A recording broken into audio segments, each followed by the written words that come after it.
Are we on the air? You're now in the mix with The Corner Radio, hosted by Kill, banging nothing but classic hip-hop, soul, and R&B.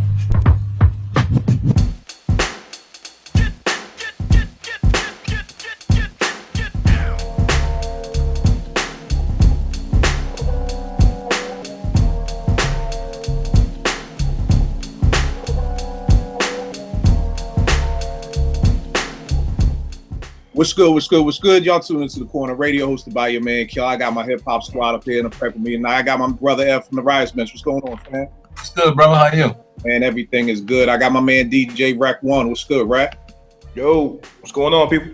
No doubt. I got my man Jace. What's good, fam?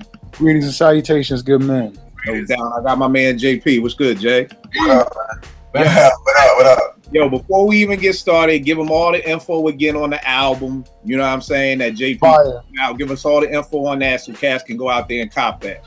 All right. So the album is called No Matter the Weather. It's an instrumental album for the most part. Got a couple of vocalists on there. You can get it on Bandcamp, JPAZ Music, jpazmusic.bandcamp.com, and it's on iTunes, Spotify, Tidal, Apple Music, all the streaming sites as well. All right. No doubt. One definitely put that out there. But yo, tonight we just gonna be having a roundtable chopping it up about different questions about production. Me and Ev been talking a lot about samples, so we're gonna dig into that. Just coming from our last show with our top 5 hip hop producers ever. So just want to sit down and get some ideas of what cats is thinking. These are conversations I've had through Twitter, barbershop, whatever. But the first question I got for y'all, I got my own philosophy on this, but tell me this: why do you think that the greats, the cats that we came up on, the Primos, the Petes, the Large Pros, all the RZAs, why aren't their new beats as dope as their old beats? You know what I'm saying? Now, I mean, Pete and them still got heat, but I'm not even talking about Reminisce. That's in the lane all by itself. I'm not even talking about that joint, but I'm just talking about like the Straighten It Out, It's Not a Game, like those joints. And I love Pete. I mean, I love the stuff he did on A Blocks from Tiffany too with Camp Low, but he's not hitting me with that stuff that he was back in the 90s. Same with Preem, same with RZA, same with Large Pro. So, you know, we just going back and forth tonight. Just any ideas of why you think that is, Jace? What about you, man? Why do you think that is? First thing that comes to my mind, man, is like comparing somebody who's, already in a league of their own against their own body of work. Mm-hmm. Like, so metaphorically, Floyd Mayweather, this generation, the best boxer out there, right? He have a bad night, he's still whipping 80-90%. He's still whipping everybody in the game out there. He just had a bad night. Cotto touched him up more than anybody has seen him get touched up in recent times, and he still walked over him. I mean, so if you think about it like that, you comparing Pete Rock's complete catalog, not even Pete, any of them, Pete, Preem, RZA, you're comparing their latest against everything that they got, you know? And I mean, once it gets to a point, it's like, are we being greedy? What are our expectations? Have they set the bar so high for us as far as expectations from them? Can they meet them or exceed them based on their body of work? I mean, I don't know. I mean, you know, when we watch Steph Curry play, we don't expect Steph to go 0 from 10. We expect him to drop 35 points, 5-6 threes. We expect some crossovers, you know. So I don't know. But good point, though. JP, what you think? You know, it's interesting that you bring this up, like, and you bring up the sports references.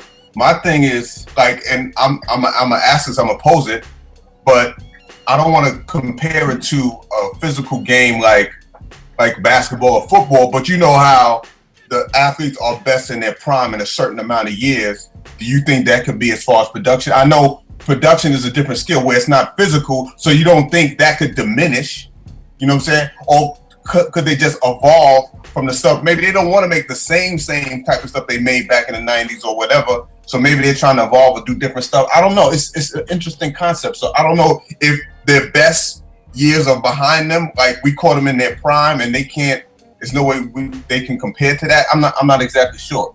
Nah, that's a dope point, because I thought that too. Like, I'll always be like that 93 to 96 Primo was just it. Like, them 3 years was just, you know, like you said, I would call that Primo's prime. If somebody said, what about RZA? I'd probably say that same span. Like, and it's like we caught so many of them and they were all in their prime. Ev, what you think, man? Well, it's an interesting conversation, man. Number one, I don't think we can use sports as a reference, because you're talking about sports, you're talking about the body, and the body ages differently than the mind does. So when the body ages, you're going to get a different result. But what I was about to do, man, I had to look up somebody. I went to look up Stevie Wonder to see, because right now these cats is in their 40s, right?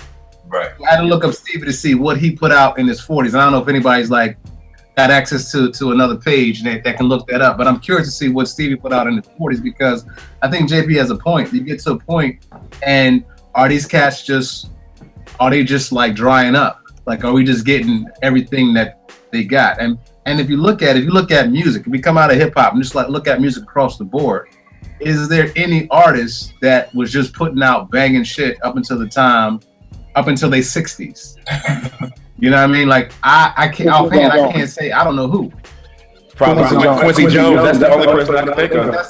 But that's a good. But I question even Quincy Jones, because Quincy Jones' last joint to me was Back on the Block. Yeah. How many years ago was that? That's what, 89, 90? Yeah. I mean, yeah. But the thing about that though is, you know, when I mean, he did, you know, a lot of stuff that most people don't know about. When they think of Quincy Jones, they think of Thriller, but you know, not all his stuff before that. Yeah, they don't know about the. But when he did Thriller, he was 50 then. You know what I'm saying? So he was 50 then. So it's like, when did he really hit his stride? You know what I'm saying? Like all them years before that, led up before that, when he was doing jazz and all that. Like, right. So that's a great point, JP. So we be looking at the time frame when an artist hits their, like, when they become hot, because you can be an artist for a while and not really hit that real like groove until you get to a certain point. So from that groove until the time you die out, like, I'm just curious, how many years is that? Is that a decade? Is that 2 decades? Like, right. And if that's the case, then Pete and Preem pretty much had they 2 decades already.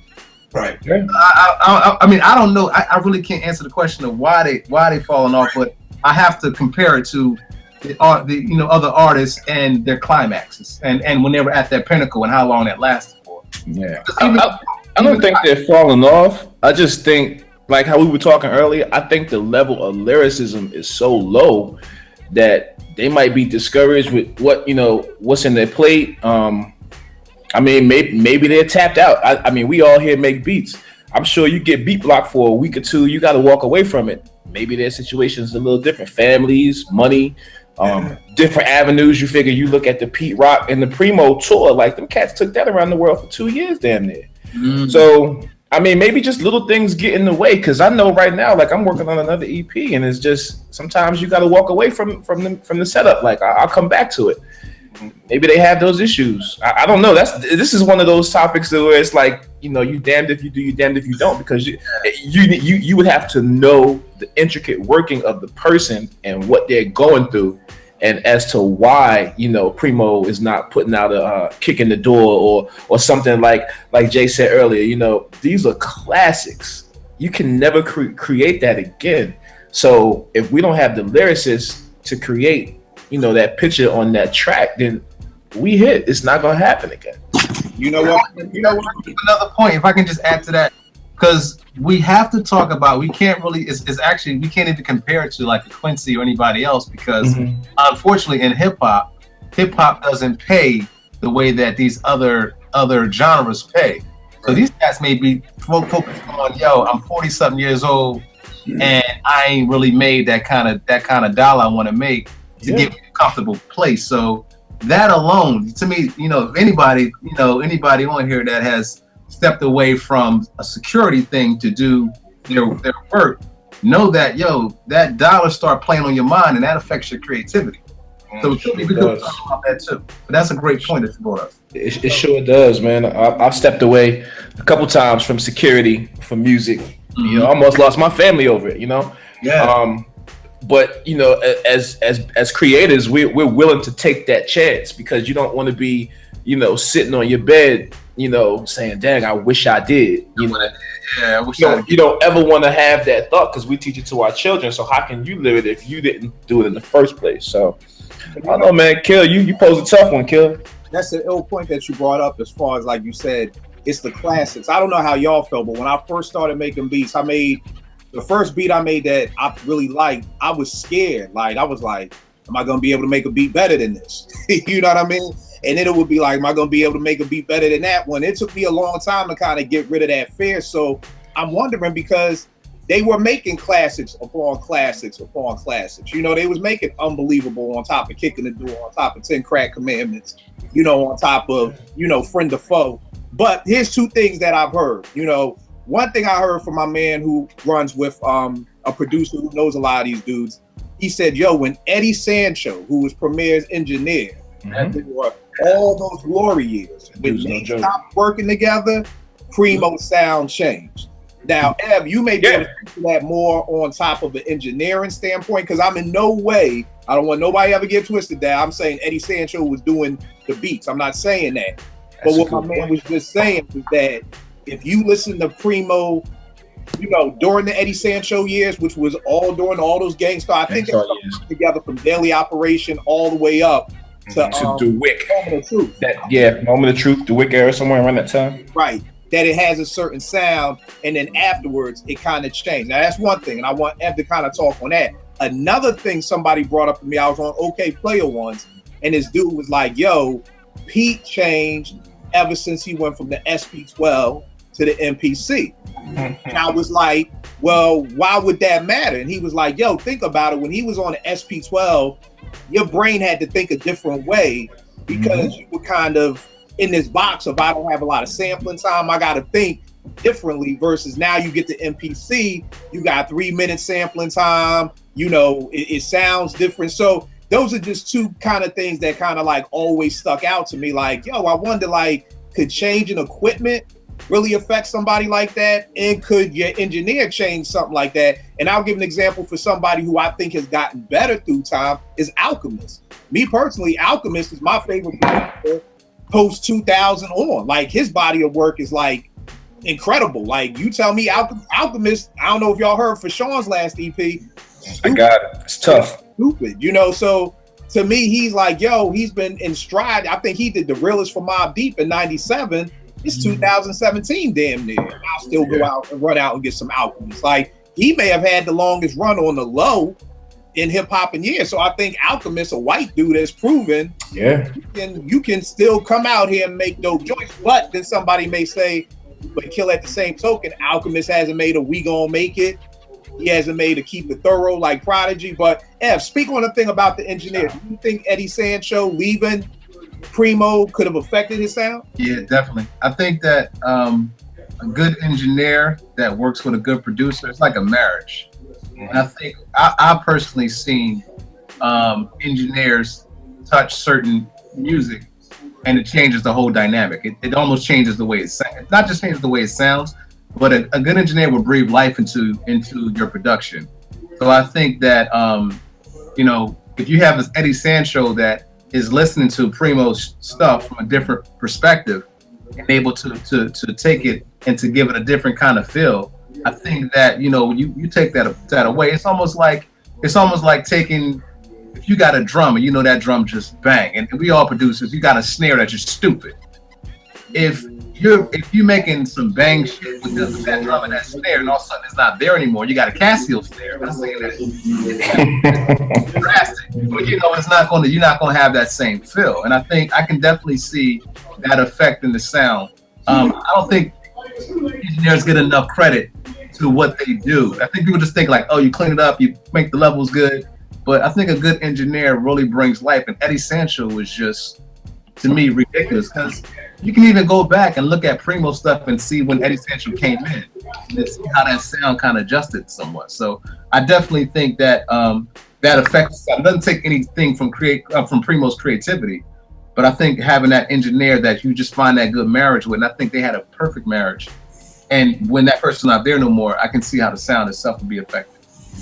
All right, no doubt. JP, what do you think about the whole Pete scenario? You think people switching equipment could play a part, or that probably shouldn't even matter? I think maybe initially as you're getting familiar with the equipment, but ultimately your creativity always shines through. Like, I don't think I don't think the equipment is a big deal, because I think a lot of producers nowadays, they like to switch up because they get bored, or they want to stay creative or try a different perspective. That's like, taking your equipment and making beats upstairs instead of downstairs, or taking the laptop out and the MIDI keyboard out to Starbucks and making some beats to keep you refreshed. So I don't think the equipment would be a detriment to the sound of your music. I don't think so at all. All right, what you think, Jace? I think just what I've learned since I've been doing it, the best piece of equipment you have is your mind. Battles won before it's ever fought. You got to think it out in your mind. Where you want to go? The equipment is just a manifestation of what you already conjured up in your head. If you really thought something through, or you want to experiment with something, and it's just a matter of you tweaking it with the equipment. It's like an artist with a pencil. He's got to see it before he can draw it, or have an idea of where he wants to go. No doubt. Mm-hmm. Now, Ev, you brought on the whole engineer-producer marriage thing. Like, you debate me and my man Kenny Pistol out in Miami. What's up, Ken? We got into this one time, and we was going back and forth for hours on this. He was like, "Yo, Kill, a producer." He was doing a whole beat maker versus producer thing, and I really don't do those things because I'm like, it's just a game. I'm not gonna really dive into that. But he was like, "Yo, the difference between a beat maker and a producer is a producer. He's his own engineer. He can engineer his own stuff." And I was like, "Well, bro, I kind of gotta disagree, because all the great producers to me have always had their engineer. He had Jeremy Staub down in Green Street Studios. Timbaland had Jimmy Douglas. Primo had Eddie Sancho. Just Blaze had Young Guru. So what do y'all think about that? Do you feel like to be, I guess the first question is producer versus beat maker. Is there a difference? And again, we're just talking hip hop. We're not going to go into the Quincy Jones and all of that. Just hip hop. To you, is there a difference between producer versus beat maker? And then two, do you feel like to be a producer, you have to know how to engineer your own stuff? JP, what you think? I don't think producer and engineer are two totally different disciplines. You know what I'm saying? Like, engineering is just a whole different thing from making tracks. So I don't think you need to be consider producer and engineer at the same time. Now, I feel like that sometimes there is how can I put it? Where a producer can come into a scenario doing both, but I don't think it takes away from him being. If you can't do an engineer, it doesn't make you you only beat maker because you can't engineer your beats. You know what I'm saying? Like I don't believe in that way at all. All right, no doubt. What about you, Ev? I don't think that I agree with JP. I don't think I definitely don't think a producer and an engineer is the same thing. I think that number one, to me, a producer, I wouldn't want to, unless you at these points in time in life you have to. I wouldn't want to produce something and then have to engineer it. Right. Because you spend so much time. Because a producer, 9 out of 10. I mean, there's really a couple different people. There should be a producer. You have your editor, and then you have your engineer. Mm-hmm. But a lot of times, your producer and the editor wind up walking hand in hand, because who got the money to find enough somebody else to go and chop the shit up the way you want it to? Right. So when you're doing that, you spend so much time on it. You need to step away and have somebody else with fresh ears come in and mix. Like right now, I'm doing compositions for theater or for film. I'll do all the composition work, but I don't really want to mix it. I have to sometimes because there ain't no budget for nobody else to come in and engineer it. Right. But I really don't want to, because I've been listening to it so much. I can't separate my ears from what I've heard by putting this all together. So I need someone else to come in and with fresh ears and a new perspective and give a different light to it. As far as producer and beat maker, I think that's just terminology. I wouldn't say that one is different than the other, honestly. All right, no doubt. What about you, Rack? What you think? As far as producer and beat maker, I don't agree with that. I mean, if you're working with somebody and you have a relationship with that person, even if you don't got a relationship with that person, and you're trying to get the music across, I think that's all that matters. As long as you can, convey to that artist that, hey, look, we're trying to get this across. This doesn't sound right. Let's go back, try this. As long as that works, you're fine. The producer, beat maker tag, that's 2000 jargon that they want to bring up. I agree with everybody. I don't think as producers though you should mix your own stuff. It's like it's almost as if you can't mix it fairly. You look at somebody like we take Dilla for instance. Dilla he was just that good to where he could bang it out to where it sounded like it was already mixed, but it wasn't. It was fresh out the box. You know what I'm saying? Somebody else went and mixed it. I just think it's a conflict of interest if you mix your own stuff. You can't hear it the same way that Jay can hear it, or you know what I'm saying? Like, you can't hear it the same way I hear it. It just doesn't work that way. I think somebody else mixing your music is always the best way because they're gonna tell you what you're not gonna tell yourself. No doubt. Those things. Jace, what you think, man? I think that all three can be different.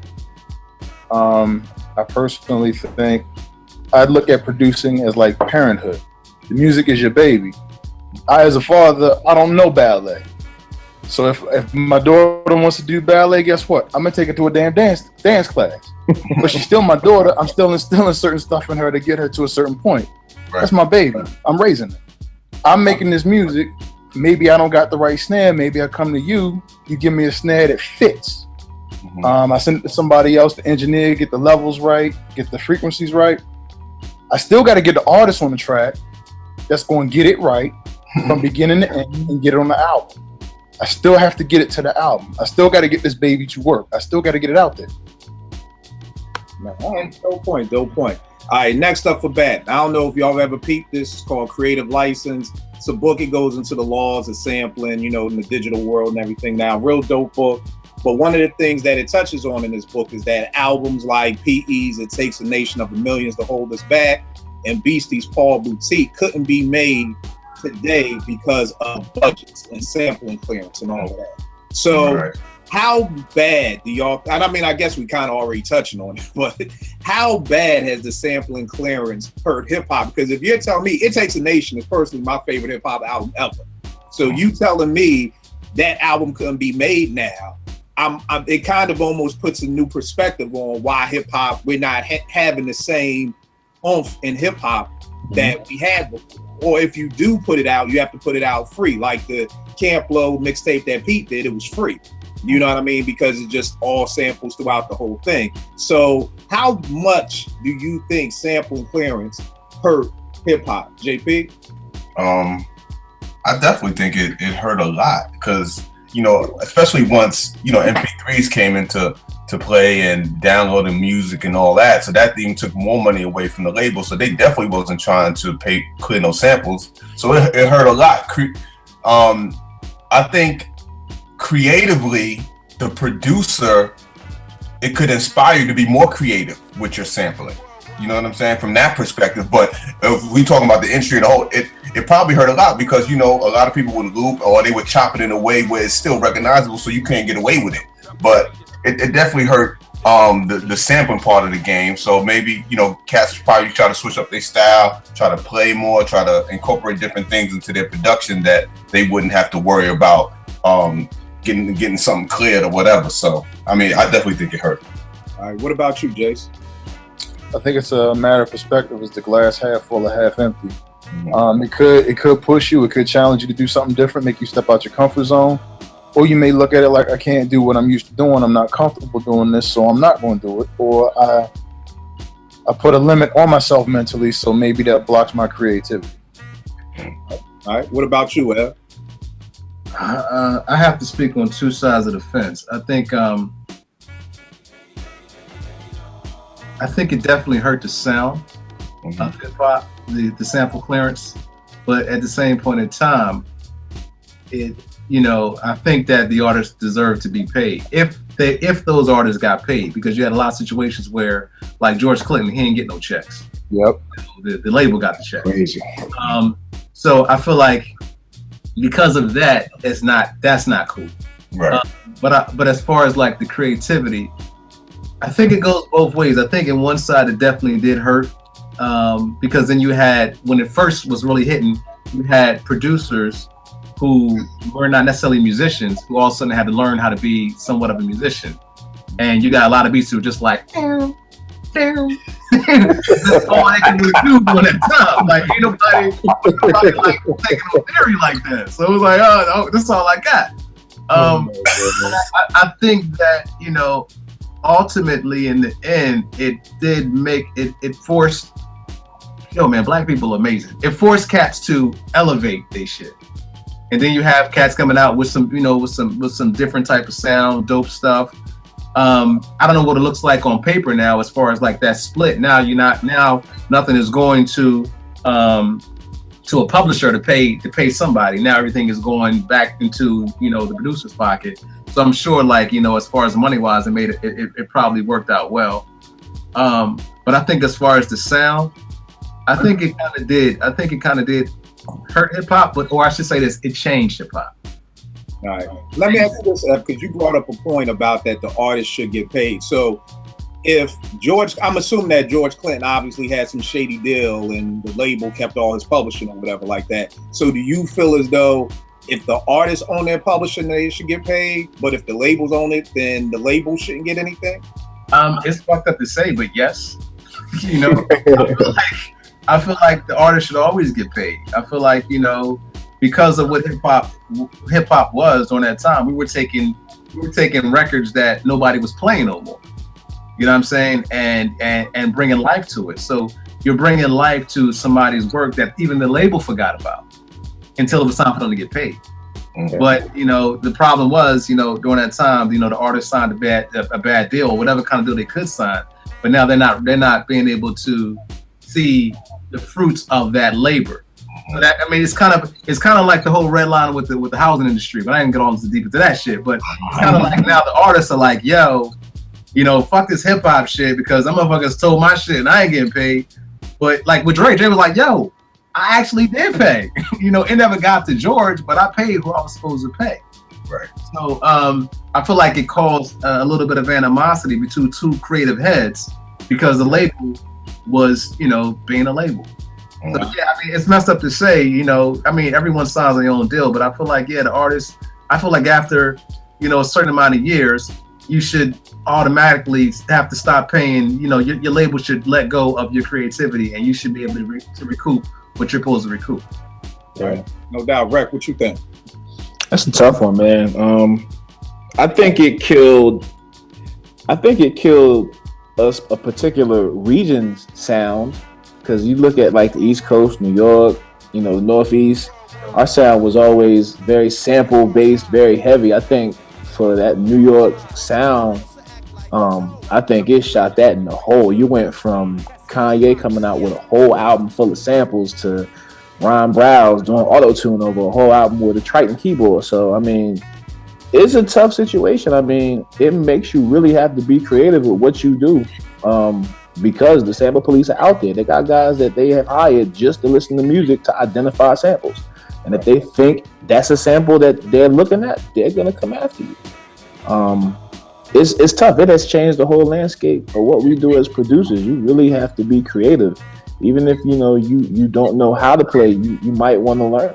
You know, if you know how to play, that's great, because people are going to come your way because they want to recreate that sample, or they want to recreate that feel or that sound. So it is it's put a lot of producers on their toes, you know, like Jay said, that either were unwilling to change how they made music or just weren't willing to change, period. You know, it makes you really have to think about, this is something you really want to do. Right. And it's funny you bring up the sampling, please. I was just about to talk about them, because people used to kind of do something like that. And basically what that was is that for cats who've never heard of that, it was like the label or this law firm would hire you. Yep. You would just sit there, listen to stuff, and you'd be like, oh, boom, that's that Vic Juris joint, or that's that, you know, Tom Scott joint, or whatever like that. Then the law officers would, you know, contact that artist or whoever owns the publishing and say, you know, boom, such and such artist has sampled your work. Would you like us to take suit against them and everything like that? The question I have for Ev, because you brought up the whole thing with the artist getting paid, do you think it should be like a set budget, because some of these artists do go over the top and they're like, oh, we want all the publishing. We want everything. We want $1 billion, $1 trillion for you to use the sample. Kind of like in the NBA a couple of years ago, maybe 10 years ago now, they kind of, with the collective bargaining agreement, it was like, if you get a max contract, it's $80 million. So a lot of players like kind of ditched their agents, because the agent's job was to kind of negotiate this deal where it was just set in place where, boom, Ray Allen, he getting 80 million, you know, Allen Iverson getting 80 million. Should there be like a set thing where it's like, yo, you're gonna get paper, but you can't rate me too while we at it? You know what I'm saying? What do you think, Al? I mean, I honestly think I'll put it like this: if you're selling,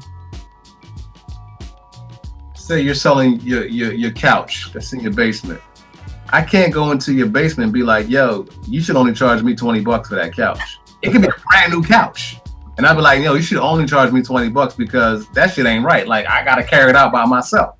It's like, but yo, I want $100 for this couch. Like, nah, man, you should only charge me $20. I think that the artists should be able to say what they want, because in the end of the day, it's their work.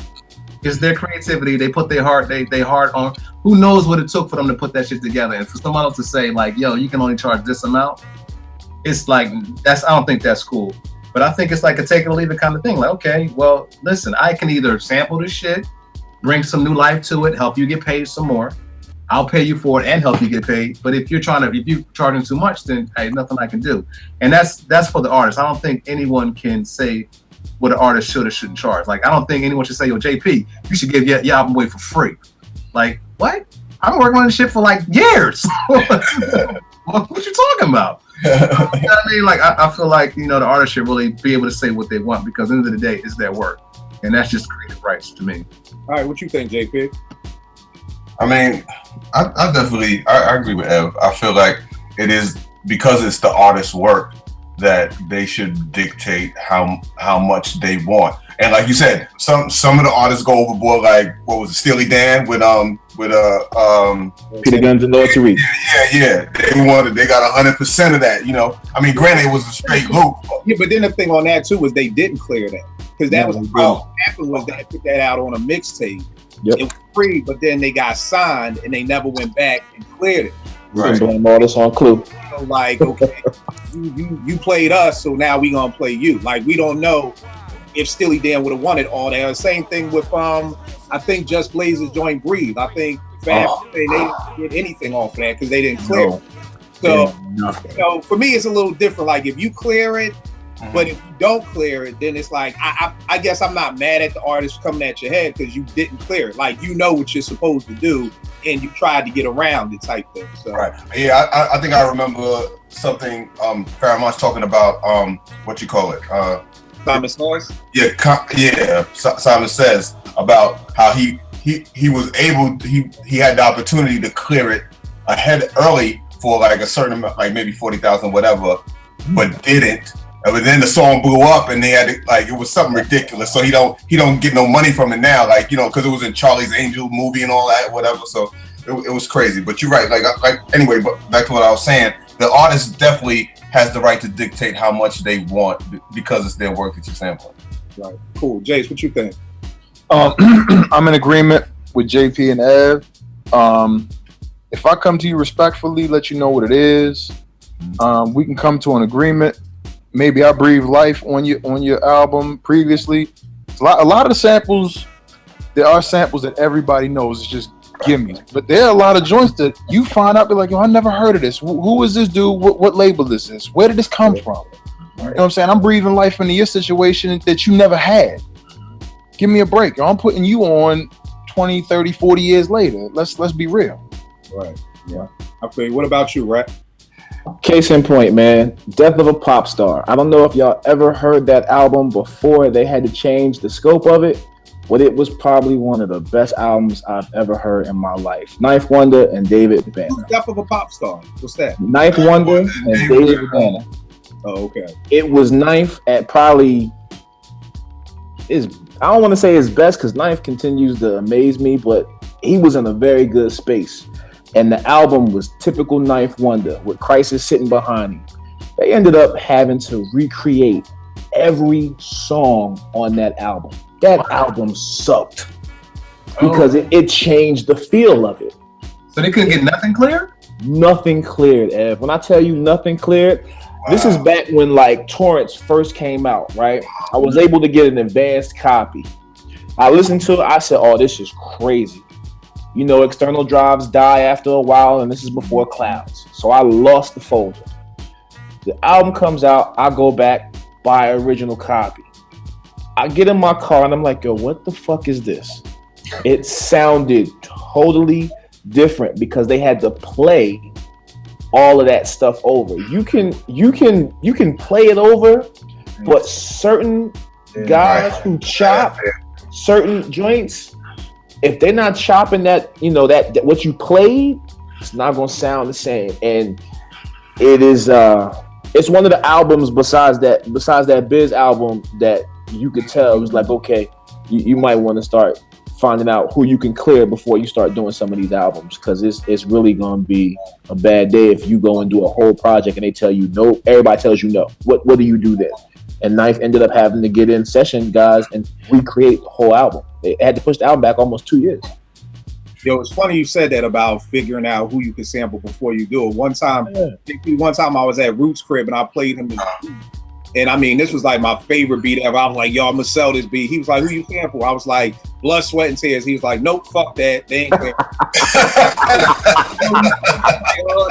already been there, done that. They ain't clearing that shit. So yeah, Blood, Sweat, and Tears don't clear shit. Like, yo, Roots play number one, man. This gonna blow your mind. Like, yeah, this shit is dope.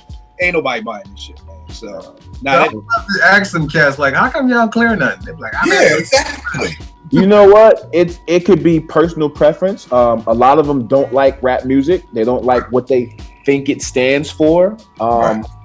They have their own personal prejudice or preferences as to why they don't clear the samples. Some of them, honestly, don't need to clear the samples. They made enough money in their heyday to where they're like, I've been there, done that, whatever. You know, some of them just won't clear your stuff. One of my homeboys is Dexter Wanzel's son. Chris Wanzel. I went to college with him. We played ball together. And I didn't know this. You know, it's my man. We hooping, we playing, you know, we doing whatever. To come to find out, he's a hip-hop head. He likes music. So, you know, we're making beats one day. Yo, this cat pulls out an album. And in the back, he's in the back of the album. I'm like, yo, what the hell? He's like, yeah, my dad's Dexter Wanzel. And, you know, I'm not a Philly kid. I didn't grow up in Philly. I grew up in New York and then moved to Jersey. So I didn't know nothing about the Philly sound at this time. So I'm like, who you talking about? Man, this dude takes me to his crib. Records galore. Records galore. Anything you can think of Philly International is in this dude's crib. That's how I learned about Philly International. I had no clue who they were. You know, while we're on the sample thing, there's a couple things I want to bring up. I was watching, maybe it was last year or earlier this year. It was a panel with maybe Just Blaze, Knife Wonder, a couple other cats or whatever, and talking about how nowadays, like the cats that we sampled from back in the days, their kids are fans of the producers out now, and they enjoy them or whatever. And now, like a Knife Wonder, because this guy's son is a fan of his, and the son has access to the music, not just the records, but the stems. So they're getting straight stems. You know what I'm saying? It's crazy. They're getting reels, man. That's the shit. Man, that's not right. That's not right. You know who gave that jewel away the first time I heard it? Was on the writer's bench, and it was who was it, Kill? Cake One. Cake One. Man, no wonder Jay took this in the head. I'm like, yo, so I was like, so you said you got stems from where? He's right this down. Where did the stems come from? But yeah, that's dirty. I mean, I gotta respect it, but that's dirty. Nah, that's real. Because think about it. If in our time, the guys we looked at that we chopped, you know, stuff from had kids that were older than us, and they loved our stuff. It just so happened those kids were our age, and they were making beats too. You know, you look at Isaac Hayes' son. He makes beats. He makes beats. You know what I'm saying? Like he makes beats. He has a vested stake in the Stax like catalog. He's trying to turn that thing back around, trying to get the music back up and everything. So I know, like when I leave here, I'm driving through Memphis. I'm gonna go through there. I'm gonna check it out. I want to see. You know, it's just crazy to hear that, man. This cat was able to get reels off of cats that we look up to. You know, that's like if I knew David Axelrod's son. Oh my god, was gonna give me reels. Like I would flip out, man. And then the thing with stems, I don't know if they could technically say that, oh, that's us, you gotta pay us. It's like, no, it's a guitar playing a note. Yeah. That's on there, boo-boo around the corner. Yes, that's where you really need to know your sample laws. They try to get you based on. Yeah. That's crazy. Some of it is like what JP was saying is that I've also heard horror stories where it's like these artist kids are our age, so they're the ones informing their parents. Like, yo, that's a sample your joint. So sometimes there's love. Right. It's like, like, damn, man, my son is a fan. He heard this joint. I know you ain't cleared, so now I'm coming for your head. On the sampling piece, man, one of my homegirls asked me back in '95 when I first started making beats. She was like, yo, are you worried that y'all are ever gonna just run out of samples? Like with all these producers, are you worried about that? And I was like, nah, not everybody produced like that. Because at that time at Morgan, it was probably only 10 producers, on the whole entire campus. That's a lot at Morgan too. That's a lot. Yo, you go to Morgan right now, there's probably 30 producers on the first floor, Baldwin Hall. Baldwin Hall got all the joints. Everybody's a producer nowadays. And I'm wondering, going back to the first question of, why we can't get those primo classics, have all the good records just been used already? JP, what do you think? I absolutely don't think that. Like, and it's not about the records, it's about how you use it. You know what I'm saying? Like, but here's the thing, and just real quick, because I saw this documentary on Beats, and like 88 Keys was talking about sometimes you just gotta let a loop live and everything ain't about shopping. But the funny thing is that 90% of the hip hop that we love, if I asked everybody, name your 5 favorite hip hop songs, they all loops. Right. Now, whether you chop them up and you replayed them to fit in your sequence, right, they're all loops. So when you were just about to say it's how you use it, I'm just wondering how far that goes, because I remember when they came out with those record Tribe vibes, and it would have all the samples Tribe used. When I mean, you'd put it on and you'd hear it. They had Pete. You would hear everything that Pete used. So these cats really weren't using things that were so cool. It was like, that's a dope loop. Okay. Well, I'm sorry. Funny that speaking about that. I saw a video a while ago. The dude Spice Adams, when you thinking you about to hear a hip hop song coming on like next episode, right? And it's the original, and you hearing it come on, and then it keeps going, and he's getting excited like it's like, oh, this is the remix, the extended version, but it's the actual song. And he thought it was Dr. Dre next episode. Right? That's hilarious. You're right about that. Most of our favorite hip hop songs that we love are loops, but I think that. It's so many records out there, like, and I'm talking about overseas jazz and soul artists, Asian, whatever, that were making records that we never even heard of, that cats are using and going and digging and sampling. So I kind of thought about the idea of, are we gonna run out of all the different records? But I doubt it. I seriously doubt it. All right, Jace, what you think? Never. As much as we love sampling, dudes love digging. A lot of sounds are regional. Like JP was just pointing out, you can go overseas, get stuff. But then not only that, you got dudes right now still creating, still in bands. You still got heavy metal. You still got soulful dudes. You still got a lot of people out there that are creating. 10, Manahan Street Band. When Jay did the joint for them, it wasn't even 4 years old. Nah, we ain't never running out of samples, man. As long as there are creative people out there will be new music, as much as we like to discover it and redo it. Look, my last example, Heaven, that was on Jay's last 2 joints that were on his last one were from Adrian Young. Heaven and the one Picasso.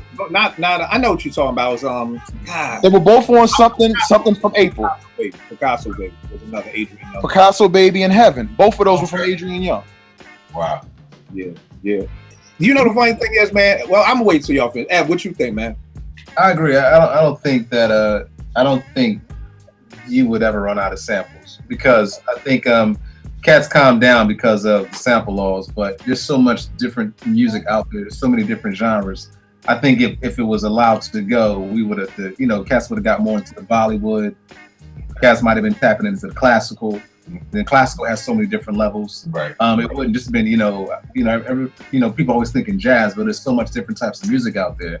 And I'll just say this, man, it's kind of whack that the sample thing did what it did, because, probably for everybody here, the sampling actually led us to different types of music. Because once you found the original, you'd be like, oh, this shit is actually kind of banging. Right. And then you do the rest of the album. And now, actually, I like this artist. You know what? Right. Ahmad Jamal is my fucking man. Like, I like that. Right. I feel like, imagine what the kids after us would have been on if they were allowed to, we were allowed to still sample the way that we did, or we wasn't paying astronomical, prices for it. Right. I think, to answer the question, Kill, no, I think, it's too much music out there. Just all over. A caveat to Ev, man, sampling, digging will lead you on a journey. It's almost like educating yourself. Exactly. It's a time capsule that never expires. You continue. It's an endless tunnel. It will end when you get tired of doing it. That's a great word. It's music education. It was musical. Like, I got educated just because of a sample. Yep. Like, damn. Just think, man. Man, I agree with everybody here, man. Sampling, first of all, sampling will never die. Let me put that out first. Regardless of sample laws, whatever, the art form of it will never die. You'll always have someone like-minded like ourselves that are going to be out there still digging, still playing stuff, still trying to, create. But you can't run out of samples, man. It's like Ev said, man, it's just too much music across the globe that's untapped that somebody just ain't got their hands on yet. For a while nobody heard that Bollywood, and the next thing you know, Dre come out with the one joint with Truth Hurts, and then you get the Jay-Z joint with Old Boy. So it's just until somebody finds that next genre that nobody's ever heard of, sampling's not gonna die, man. It can't. You're always gonna have something to sample. You can sample this right here. It is what it is. You look at what's my man 45 King. Did y'all watch his Rhythm Roulette? Yeah. I ain't gotta say no more than sample. You're gonna be able to sample whatever you want. It can't die. You can't die. I'm always the odd man out. I think I'll say this. Y'all everybody has said we'll never run out of samples. I think we're running low on dope ass samples. You're right. There's always gonna be a record out there. You know what I'm saying? And even me as a producer, I'll make a beat and I'll be like, I think we all producers do it. You make a beat and you're like, if you're putting together a beat CD to get to Jay-Z, that beat may not make it. You may make 100 beats in a month, and you may only say only 10 of them were dope, or dope enough that I would want to present, to an artist who's a nationally known artist. And again, I feel what everybody is saying, but I would just think hip hop would be so much doper than. I mean, we got YouTube now. You know what I mean? Now, keep in mind, back in the day, I used to always think like, yo, you know what? I'm gonna never be able to really have everything that Tip and Primo and these dudes have, because guess what? They get to go around the world to go record shop. Mm-hmm. You know what I mean? Like, I'm not getting my record shopping. JP, we be in Baltimore, I'd be like, yo, we going on a digging adventure to Philly, right? An hour and a half away, like, yo, we going deep. Yo, where we going? We going to Delaware. Like, these dudes, the Jazzy Jackson, the Chief, have been around the world 10 times over. Like, they're going to have access to records that we never have access to. But now that we have the internet, I mean, me sampling off of YouTube, I'm seeing stuff I would have never seen before. But I'm just wondering, like, the come cleans. Like, I don't know. Like, I agree. We'll never run out of samples because it'll always be a record. But I'm just wondering, are we running low on those samples that just fuck your head up? Which leads to my next question.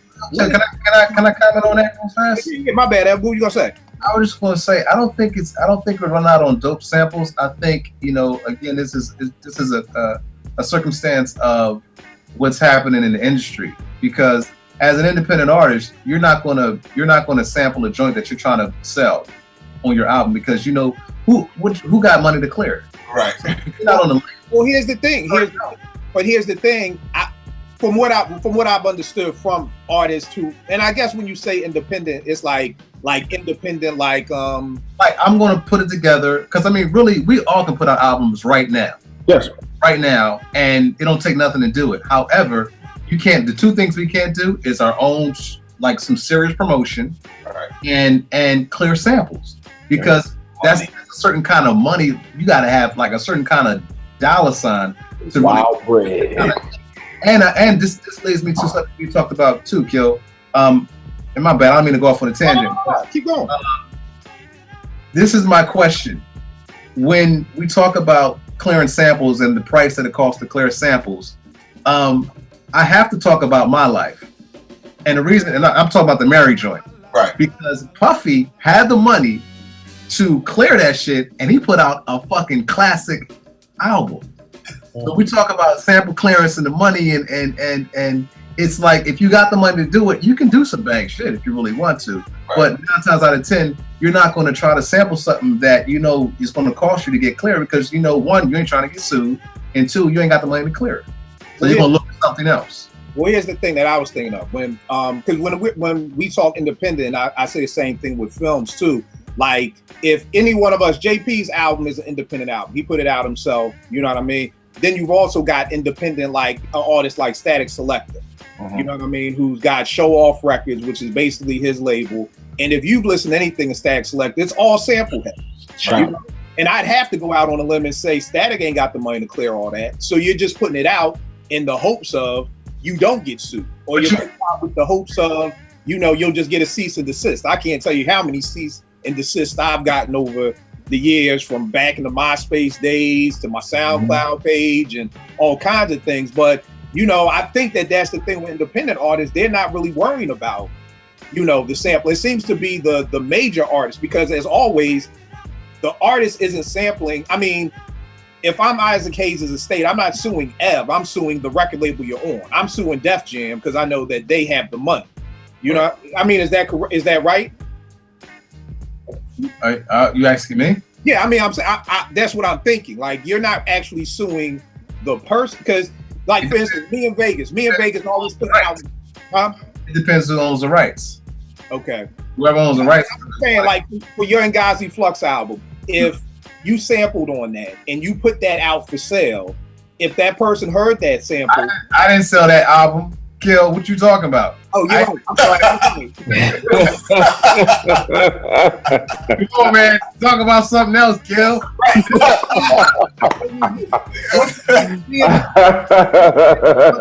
We get together and we do an album every year. And I was always like, yo, Vegas, you used to sell this. And he'd be like, nah, man, I don't want to get sued. I'm like, Vegas, ain't gonna get shit from me. You want a 2014 Awesome? Like, you got it, my nigga. Like, there's nothing for you. I mean, there's nothing in it for Isaac Hayes to sue me. You know, I remember my man Sakani, who went to Morgan with us, I was asking him about sample and clearance, and he was like, yo, I tried to reach out to people to clear it, but they said, yo, if you don't have, who's distributing it? That was their first question for him. And he was like, no, I'm distributing it myself. And they was like, get out of here. Like, you, like, go home and play. Like, I challenge that, because I remember we did the show with Jake One. He got sued.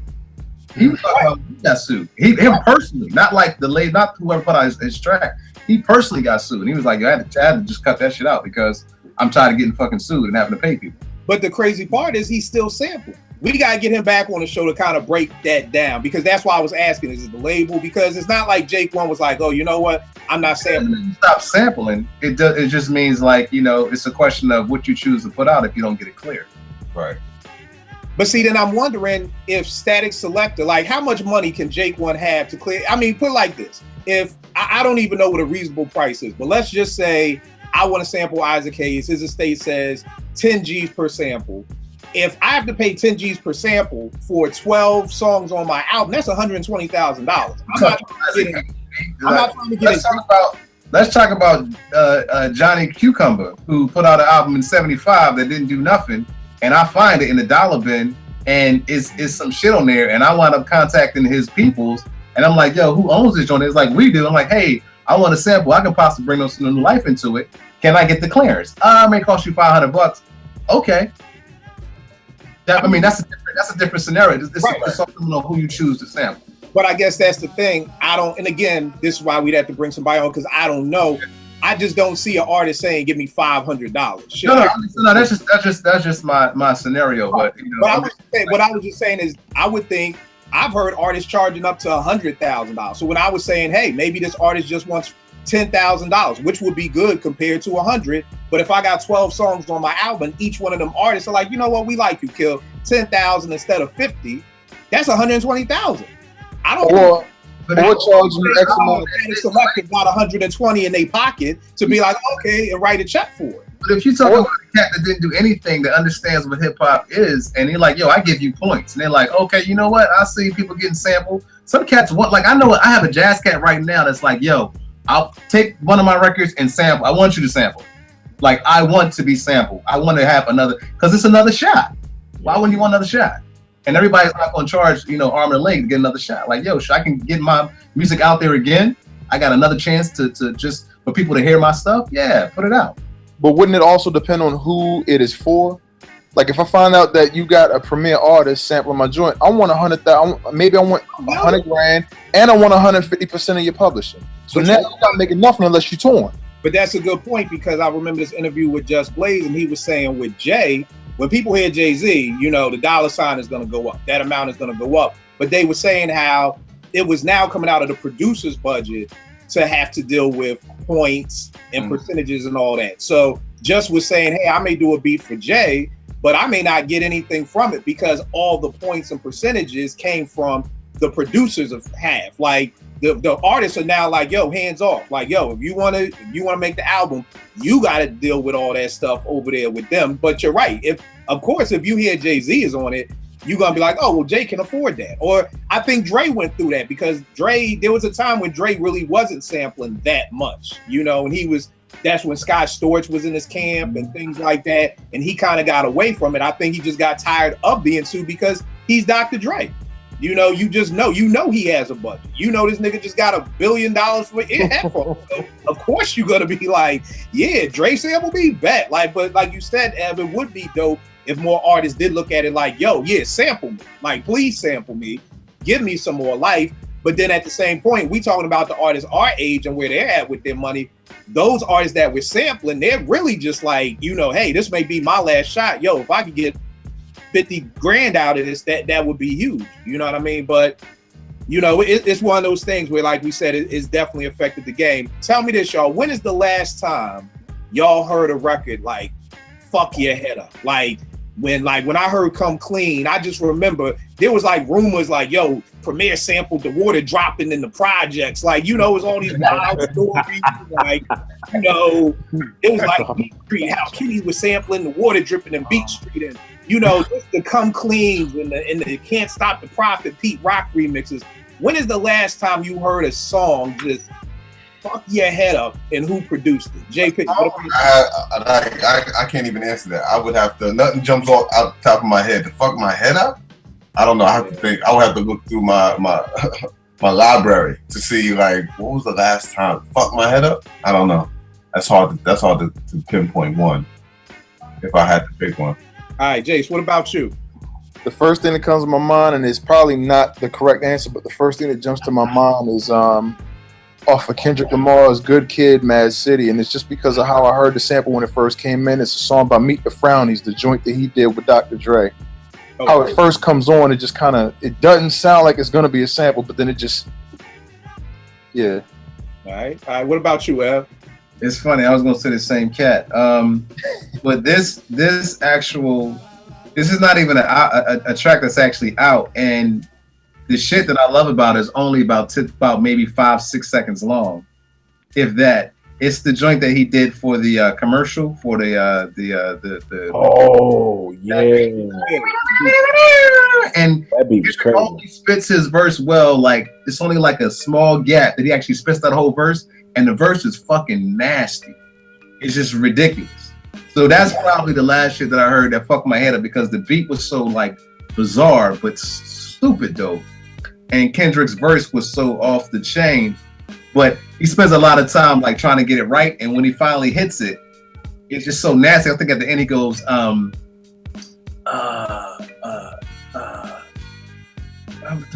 Can't get a texture. Bitch, I ride like a freight train parked outside him, and young niggas came with the extras. Oh, I was like, oh shit! But he only did a certain part of it. So yeah, that's probably the last thing that I heard that fucked my head. Man. All right, what about you, Rat? It was something on this last Kendrick album. It had me to the point to where I had to go and like look for the dude, DJ Dahi. Like I had to go find these cats. I'm like, yo, who keeps creating this soundscape for this dude? Because it's not like anything that I'm used to hearing. It doesn't. You don't even know who these guys are influenced by. It was something off of that last album. Right. It was something off that last album. That last album was just crazy. And the thing for me, I think the last thing that, and when for me, it's like fucking my head up is like, you know, trying to figure out how this person did it was Rock Cocaine Flow. Oh yeah. Woo! Is that Jake One again, right? That's Jake One, right? Yeah, it was that dun dun dun dun dun dun dun dun dun.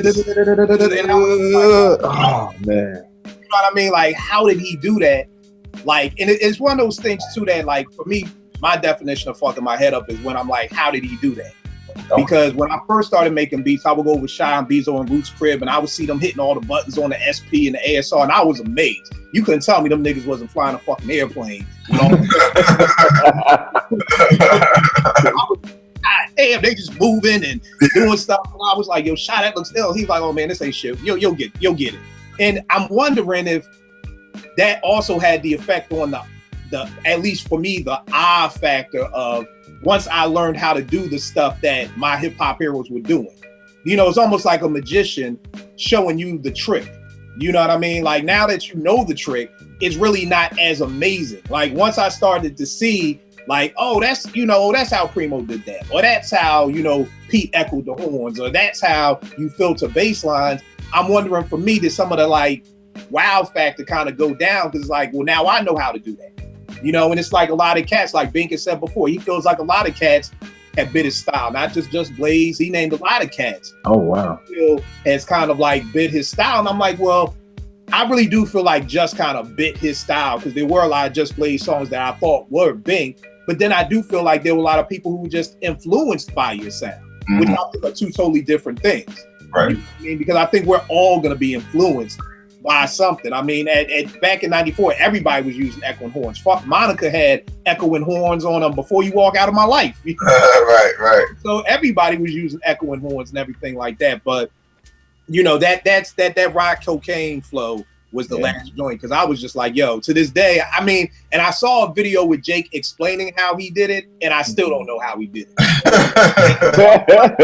If somebody can show you how they did it and you still like, I don't know, I don't get it, so that's the last joint that messed up my head. Tell me this, show. Why do you think producers literally dare off the face of the earth X-Files? Like, one day the Beat Miners were here, the next day we're going. One day the Beat Nuts were here, the next day we're going. Rockwilder down with Redman, the Bomb Squad, Organized Noise, Dallas Austin, like these K-Def, Megahertz, like these, like Bad Boy for Life. That was crazy that Megahertz did. And then I can speak on that. I know them personally. Disappear. So why do you think? I don't think I've heard a good Beat Miners track in over 10, maybe 15 years. So why do y'all think it is? Rep, we'll go with you first. All right, so you brought up Megahertz. Megahertz is two people, for those that don't know. Dorsey and Dave Halsey. I know them both. They both grew up with me in Willingboro, New Jersey. Here's what happened. There was beef between the whole situation. It didn't even start right. So that's how it happened. Dave pretty much did the majority of the work for that song, but Dorsey had the relationships. Mm-hmm. He would go into the city, be in the studios. That's how he got on the Rod Digger tracks, the Busta joints. He had the relationships. Dave was a studio rat. Dave gonna be in the studio banging out. But Dorsey's the cat that you're gonna see in the club, and then he gonna leave the club and go to the studio. Not Dave. Dave will stay in the studio for 6 years and not come out. There was inner turmoil with that. So I think with that question, a lot of those people who you named were attached to either artists or other producers that it did not work out. You look at Main Source. Those cats had beef. I didn't know this. I didn't know that those cats were from Canada. I thought he knew them dudes. I thought he grew up with them cats. Nah, that was the label saying, here you go, we're gonna put you with this cat and see if it works. I didn't know that. You know, I think inner turmoil, issues, money. I mean, even Dave said he wanted to get away, or Dorsey said he wanted to get away from music. You know where that cat is? That cat's in the islands. He has no social media, none at all. He comes back to the States every now and then, but that dude's in like Panama somewhere, chilling, living life. We ain't seen that dude, and you figure the last joint he had out was on the Nas album. We ain't seen that dude since. Right. What you think, man? I mean, like a lot of the things with that Rec was talking about, like stuff with certain that are attached to artists and other producers that don't work out. And I also think it is changing of the times.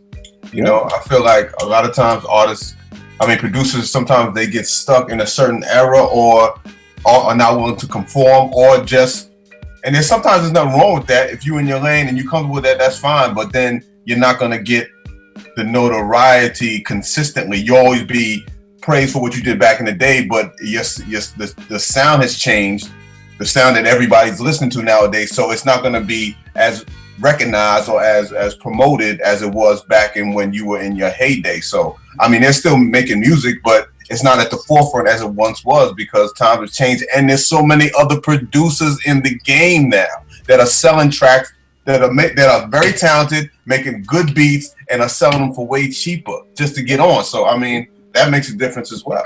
Just to have the ability to want to work with somebody, they might do it for free. Like, yo, okay, somebody want to work with me, cool. Look, here's the track. Right, no doubt. Ed, what you think, bro?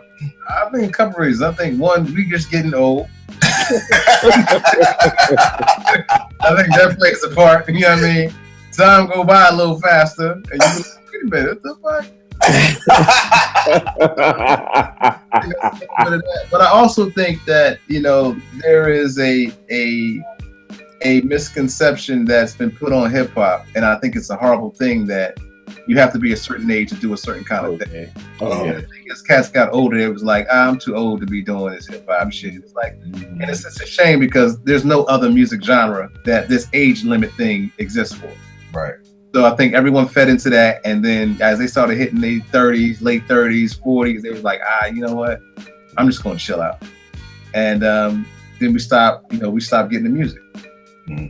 It's bug. I'm just like, chill out and do what? Like, you know, I don't want to like stereotype. You know how you like athletes are. I ain't trying to stereotype. I think they get to a point they're like, yo, I need to find, because I mean, again, we're still talking about a genre of music that wasn't paying that well during their time. Right. Probably like, yo, I need to find something. I need to take this money and invest in something because this hip hop ain't paying, and you know, I need to pay my bills. I got my kids in here.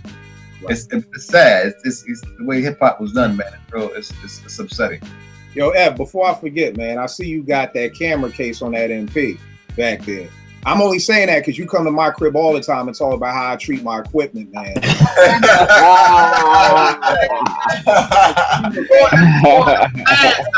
on the pads, Kill. But I'm saying, bro, you know, nothing should be on the pad. But they know why I put on the MP? Because the MP is sacred and the camera is fragile. So I'm like, here we go. Yo, what's that in the corner, Kel? What's that in the corner? The records, Kel. What is that the ASR? Oh, is that the ASR? I think it is, Kel. He all lonely too. You see him over there in the corner.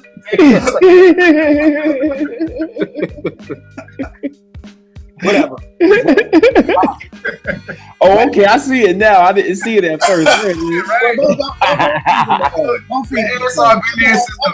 here thinking I use the ASR as an ASR has been there since the first Writer's Bench episode. It has not moved at all.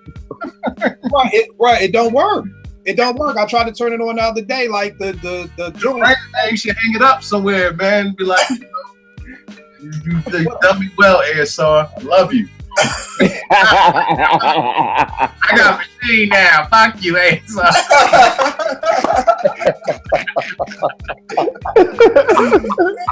Whatever. Last question of the night, man. I was having this discussion with my man the other day. Loves Just Blaze. He's like, oh, Just Blaze in my top 10. He's my number 5. And I was like, Just Blaze could never get into my top 10. He was like, why? I was like, That nigga has not produced a whole entire body of work by himself. That we heard. The rules for me is you have to have produced an entire body of work. All the greats is done. And Premier, what you call it? He did what you call it album. We just haven't heard it. He did what's the Talking about Jay Electronica. He did Saigon's album too. Well, he did before it was released. He did. Oh, well, see, I don't know because and then when it released, they had other joints on it. That's why we heard the joints with Swiss and Jay, because those weren't versions that were on the original.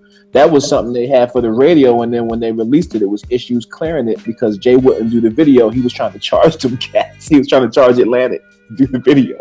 Well, I haven't heard a full body of work when Jay Electronica comes Absolutely out, right. Maybe, but Yeah, absolutely right. I never thought about that. But that's just my criteria, because here's the thing. Me and you were talking about the other night. I was saying, and I'll give an example with Dilated People, one of my favorite groups. Two of the people in the group are producers, Evidence and Bad Buddha DJ. Every album, they would have like 1 or 2 cuts on the album, and I would be like, yo, they banging, like, why don't they produce a whole album? Then Babu did this album with the Far Ride, and it was just like subpar. And it kind of made me realize everybody can't produce a whole body of work. You know, everybody doesn't have that talent. It's a blessing that people like want my opinion. People on Twitter send me that stuff. I've been to people's cribs. Somebody may pay me play me 30 beats, and I may only be, if I was like executive producing the album, I may only pick 1 beat out of the 30 that I would want an artist to rhyme with.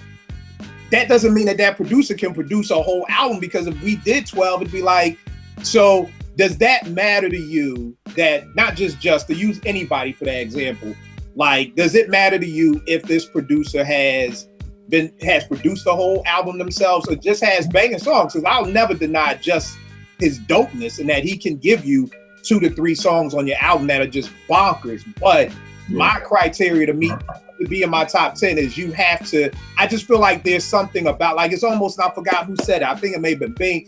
It was another producer said it's almost like it's a rites of passage. Like, you've got to produce a whole entire album to, like. So, what, JP, what do you think? I don't know. I feel like there are plenty of producers that I love, that might be in my top 10, that don't necessarily do every single thing themselves. But I mean, part of being a producer is knowing your limitations and getting with people to finish something that you can't finish. You know, you may not know how to play a bass, but you may have the bass in your mind. So you got to get a bass player, like, I want you to do this. I want you to do that. So, I mean, I understand your criteria. I don't necessarily agree with it, but I mean, Just Blaze would be in my top 10, I would think, but I don't think that's not a criteria that you have to play every single portion of the composition. No, I mean that you had to play it, but what I mean is, like, Premier has produced full Gang Starr albums, JB album. You've had to produce, like, all the producers we named last week in our top 5, they've all produced an entire album. Right. You just hasn't produced an entire album. Who's in your top 5? Out of curiosity. What'd you say? Who was in the top 5? Oh God, Brack, who was yours, Brack? My top 5 was and not in this order, but it was E. Sermon, Dilla, Primo, Pete, and Q-Tip. Yes. Yeah. All right, Case, who was yours? Wow, I didn't even think of that. Premier, Pete Rock, Dilla, Hank Shockley, Bomb Squad, and Marley Marl. Right. Who was yours? Mine was it was Teddy Riley, Pete Rock, Primo, Tip, and Pharrell. Right. And mine was Primo, Dilla. Again, not in the right order, but Primo, Dilla, Marley, Bomb Squad, and Marley, Primo, Pete, Dilla, and Bomb Squad. So, but that's why I was saying, JP, not that person, played every bass line and everything, but that he produced a whole album for somebody. Mm-hmm. Yeah, not necessarily. That wouldn't be a big deal for me. Like, you did a whole album of somebody. It would be nice, but it's not like a mandatory for me. All right, cool. What about you, Jace? I'm sorry, what was the question again? Jace just zoned out. Now, I was saying, for Just never, until Just can say, boom, I did produce the whole body of work, that's my criteria for getting into my top 10. Is that a blemish for you, for Just, or any other producer who hasn't been able to say, yo, I produced an entire album myself? To produce an entire album and a good album. Right. Otherwise, you get an asterisk. It's got to be just because you did a whole album. It's got to be a good album. Nah, you're right. All right. What about you, Al? I actually beg to differ a little bit because I mean, looking at it, we look at Just Blaze, and when Just Blaze came out, Blaze came out during a time period where people were. This is post Illmatic, so people were starting to like pick different producers to do their album. With only other person that was on your list was Dilla, but Dilla came with a group. When he came with Slum Village, he was part of that group.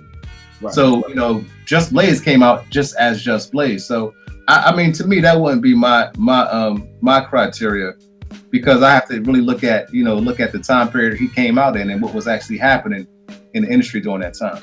Now, that's a good point, because most of the producers that we came up on either were in a group or they rap.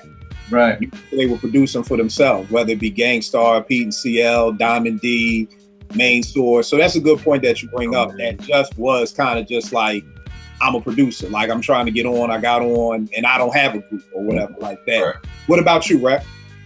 You know, when you said it, I didn't think about it, and now, you know, everybody's giving off their top 5. I'm like, dang, I guess maybe that I did think about it that way, but you know, when I put some thought to it, I don't think that would, you know, I wouldn't have an issue with that.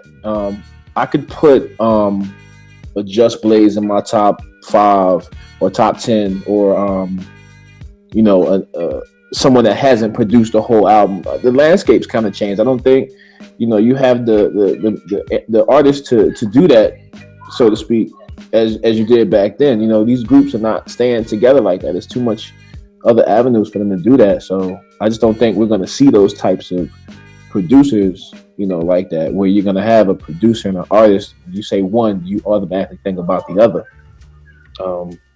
That's a tough one, man. That's a tough one. I would love to see it again at some point. I would love to see a producer do a whole album. Yes. I feel like you get a complete, it's cohesive. It's very cohesive because it's one and the other, and it's together. Yeah. Yes. Yeah. Yes. It's funny because I've always wondered why cats like Primo and Pete kind of don't search out new MCs. You know, like if I was Primo, I'd be like, yo, I want to find the dopest MC in the tri-state. I'm gonna produce the whole album for him, kind of like what Knots is doing. Like Knots just did a joint with Mickey Fax, or Knots did a joint with Rapper Pooh from. Isn't Pete coming out with some cat? Don't he got the joint coming out with some? Oh yeah. Who's that? Smoke Dizza. Yeah, Smoke Dizza. Who got it? Coming out next month. Yeah, He's rocking coming out next month, I think. I'm grabbing that. Yeah. No, that's a good point.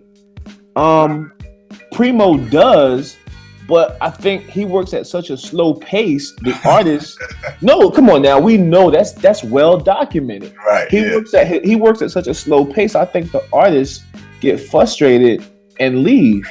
You know, I've been waiting for stuff to come off that record label that he had for years. He put out everything. You know, we're gonna do this, we're gonna do that, and you just sitting and waiting. And the next thing you know, they hit you with like a Screwball remix, and I'm like, I heard this 10 years ago. I don't want to hear this. Give me something new.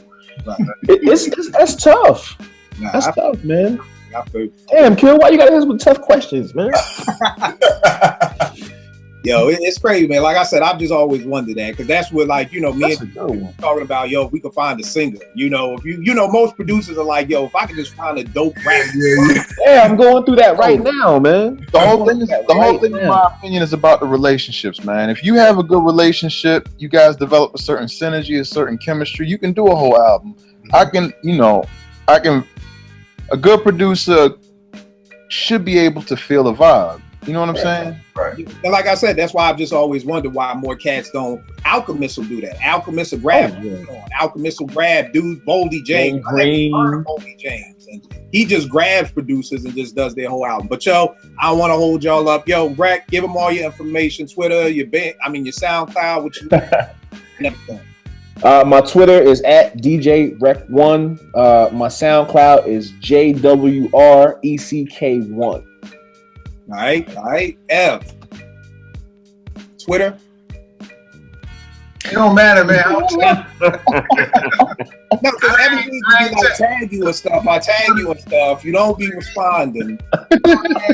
I be trying to do the Twitter thing, man. I put my best foot forward. I just don't make it. Yeah. Like one day, he was like, "Yo, tag me in your song of the day." Like, yeah, okay. Yeah, my Twitter is mental151. The group is Ngazi Flux. We're working on a new joint right now, and the production stuff is the composition stuff is fluxn.com. All right, Jace, give them all your stuff, fam. J Tyler 0801 IG on Twitter. It is at Jerick at JERIKTYLER. All right, no doubt. JP, give them all your stuff. Give them all the stuff about the album again too. Yeah, on Twitter, Instagram, Facebook, it's JPaz Music. Go to the website jpazmusic.com. Album is called No Matter the Weather on all the streaming sites, iTunes, Apple, Spotify, Tidal. Go cop it. All right, no doubt. Y'all already know what it is with me. @Kill889 on Twitter. We'll make beats for food. Me and my man Sen just put out a new little EP. Ain't Nothing Nice. Check it out. You can go to We'll Make Beats for Food to grab that joint. Yo, I'll check y'all next week, man. Good luck. Peace. Peace.